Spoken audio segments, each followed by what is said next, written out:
First off, holy shit, thanks for all the subscription guys. We hit that 500 mark way sooner than I thought we would this year. If you're new to my channel and came from my Mortal Kombat review and want to see some more, well, I have some recommendations. If you came here because you found it funny, you should check out number 1 my Mortal Kombat movie review, and also my video on Illuminati email scams. It's still one of the videos I made that I think is just absolutely hilarious. If you came here because you liked how informative it was, well, I recommend you check out maybe my fantasy movie reviews and several of my videos about Total War 3 Kingdoms. Speaking of, one of my subscribers asked me to make a video about some of the changes Total War 3 Kingdoms has gone through as we're nearing release, and I bet he's not alone. Since I'm done ranting about Mortal Kombat 11, at least for a while, it's time to pivot to another game I've been eagerly awaiting that I've been really concerned is going to disappoint me. Or is it? We'll dive right into that, but first, I'd like to officially welcome you to 3 Kingdoms Month, baby. During this month, we'll be celebrating all things 3 Kingdoms. We'll be looking at some games, some movies, and some funny stories, all in anticipation for this game's release. And one last thing before we jump into it, I do hope you excuse the lack of new footage for this video. A lot of the topics I'm going to be talking about are best seen in footage from other YouTubers, and I really don't like to steal their videos. I'll try to provide relevant clips when I can from stuff CA released, but I'll also be real here. Sifting through multiple 3-hour live streams is a lot of work. When 3 Kingdoms was delayed, I gotta admit, things were looking kind of dire.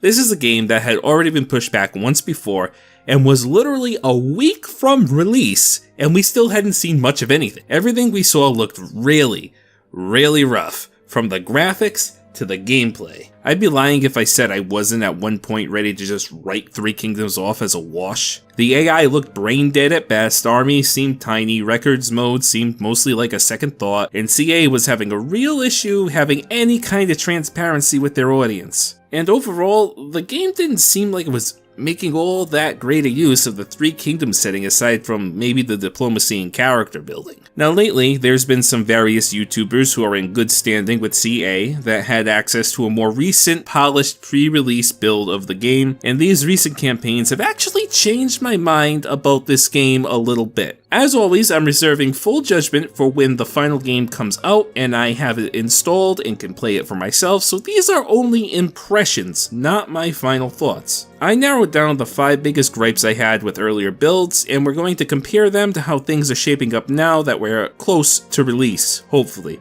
Number 1, the graphics. The thing that was bugging me the most about the graphical elements were that the unit cards and the non-hero models just looked a little uninspired and unfinished. So with unit cards, right, the big thing for me is I need to be able to tell what a unit is at a quick glance. And I mean a very quick glance, usually only a second, sometimes even less. That was one of my many problems with something like Rome 2, where way too many units had too many similar looking cards and everything just blurred together when I looked at it. In 3 Kingdoms, the thing I didn't really like was that the unit cards didn't have any, well, units on them.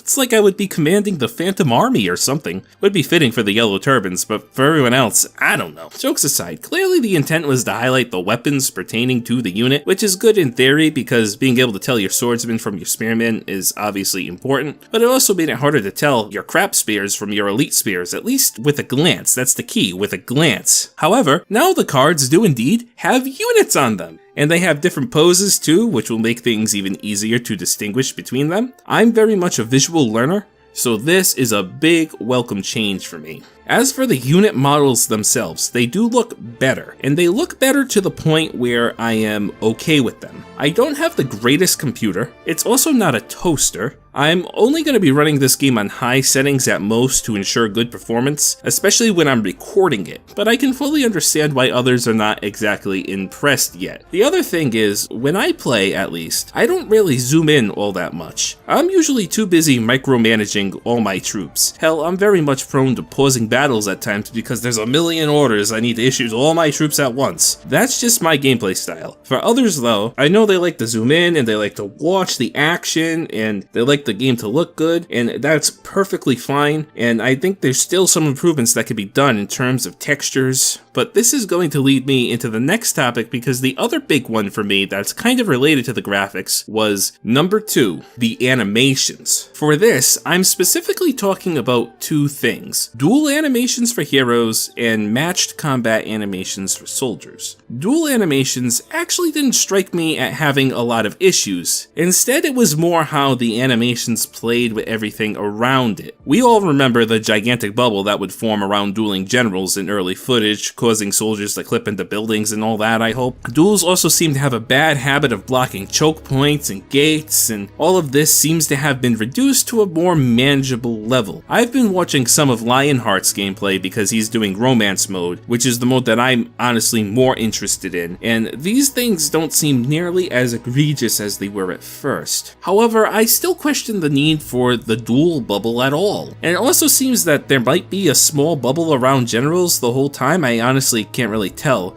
which makes me scratch my head.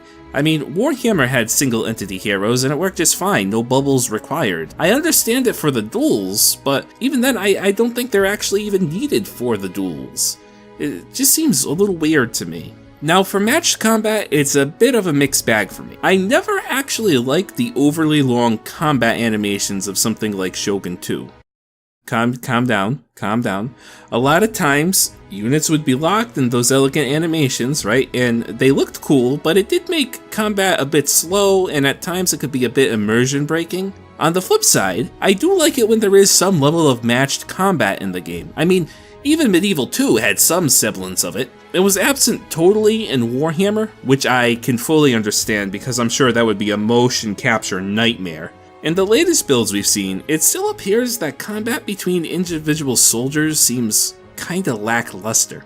There's a lot of soldiers still who swing at the air and then a guy 5 feet away falls down dead. Like I said, I don't zoom in a lot, so in reality, I guess I wouldn't notice. If I was zooming on anything, it'd be the duels anyway, but I can't help but feel like they're cutting corners wherever they can. I don't know if it's because they don't think this game will sell well, or they're trying to maximize profit, or what. Number 3. The AI. Oh, the AI. There's no way around it. The AI in this game looked atrocious during initial previews. They wouldn't mobilize their army with any cohesion, would gleefully sally into walls of spears, wouldn't protect missile units, would stand guard at locations which were under no threat. Listen, here's the deal when it comes to an AI in a strategy game, right? No one wants to fight a supercomputer. We're not asking for one. What most of us want is an AI that's challenging for our particular skill level. Now, Total War games have always had AI that left something to be desired. However, this AI was looking to be the worst in a while.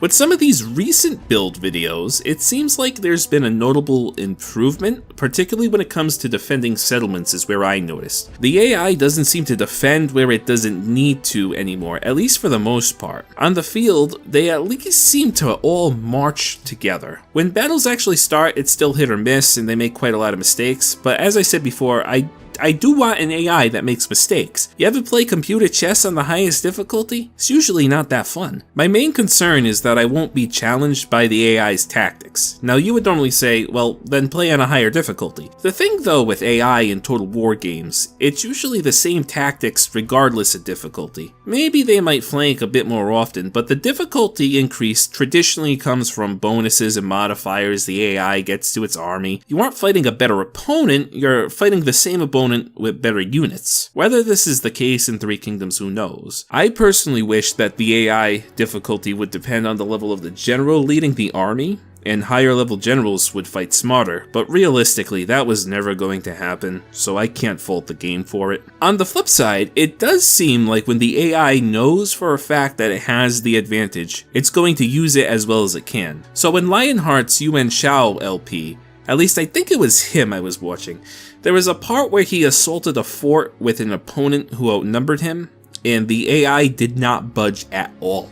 Compare that to some earlier builds where the AI would just rush out of the fort in some sort of kamikaze charge like a bunch of lemmings going off a cliff. Again, we'll see what happens here in the full game, but as it stands, I'm slightly more optimistic than I was in the past, but there's still an asterisk next to optimistic, that's important. Number 4. The sieges. And along with the sieges, this is also going to be a little bit about missile units. Remember when the trebuchet, which is the wrong kind of trebuchet by the way, killed all of them guys on the wall with its super accurate shots. Yeah, I'm talking about that stuff. I don't know, missile units just seem too accurate in this game. Don't get me wrong, having accurate missile units isn't necessarily bad, but it just breaks my immersion when crossbowmen fire vertical arcing shots with perfect precision, you know? Or when siege weapons are super accurate. Maybe I'm just a stinker with rose-tinted glasses, but I sort of miss the times when firing your artillery anywhere near your troops was taking a huge risk, and there was a good chance they wouldn't hit anything at all. With the recent build stuff, I have remained largely unimpressed as far as the sieges go. But the big thing that's unimpressing me is just the lack of options in a siege. It's either break the walls down with a trebuchet, bash open the gate, or go up the walls with grappling hooks like this is Dynasty Warriors 9. Here's some historical deets, if you will. Siege warfare during this era was a lot more complex than this game makes it out to be. And I'm not talking about how sieges were months long and this and that. The Chinese had no shortage of very cool and inventive siege machines I was hoping to see in this game. They had their standard siege towers, but they also had several different kinds of mechanical siege ladders that could fold open and be readjusted to various heights. Some of them even looked like flights of stairs. They also had several different projectile throwing devices, both large and small, used as anti-personnel weapons. Not to mention, there were other siege engines that existed to pull down and destroy obstructions and ramparts. And let's face it, some of the coolest battles of this period involve things like the flooding of castles and the burning of cities, you know, stuff like Shapi and Fon Castle for instance. I can't help but be a little bummed because I saw this as Total War's best opportunity to go big with the sieges and make them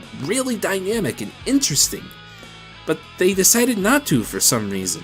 And that leads me to number 5. The Three Kingdoms setting. That's the real kicker right there. I couldn't help but feel they weren't using the setting this game offered to the best of their ability. The sieges I mentioned are part of it. Then you have other things like no naval combat? When riverine combat was one of the key ways Wu staved off a lot of Wei invasions?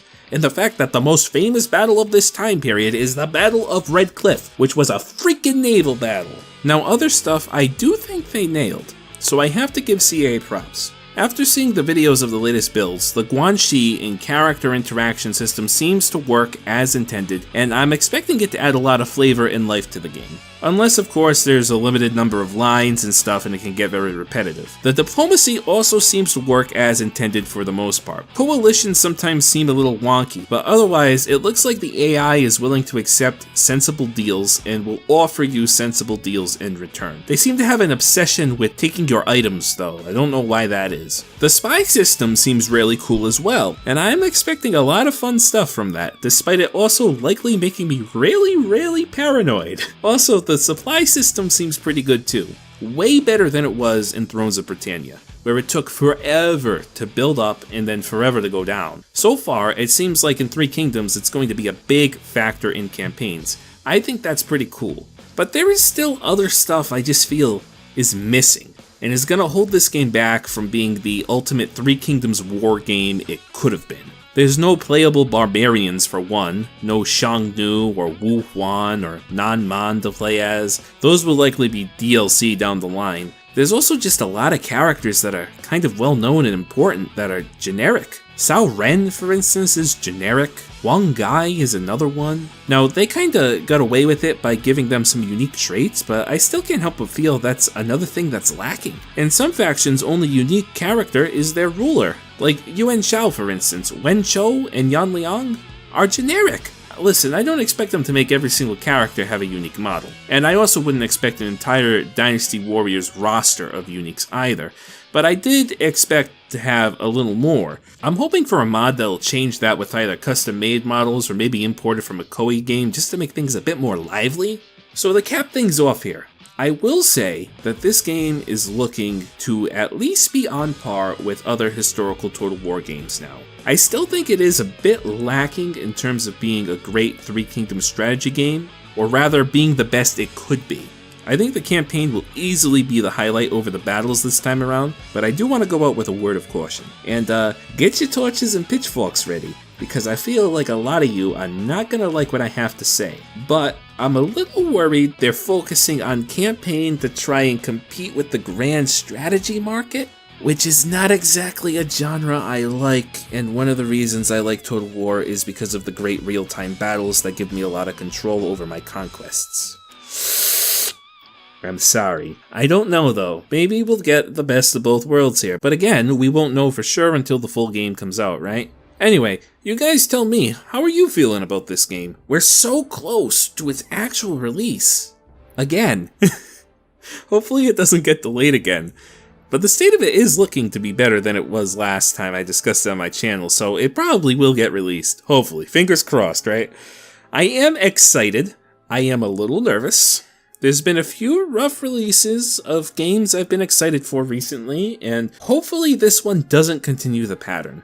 And, stay tuned for the rest of 3 Kingdoms month. Hopefully I manage to get every video out on time and my schedule doesn't fall behind. Cross your fingers on that one too.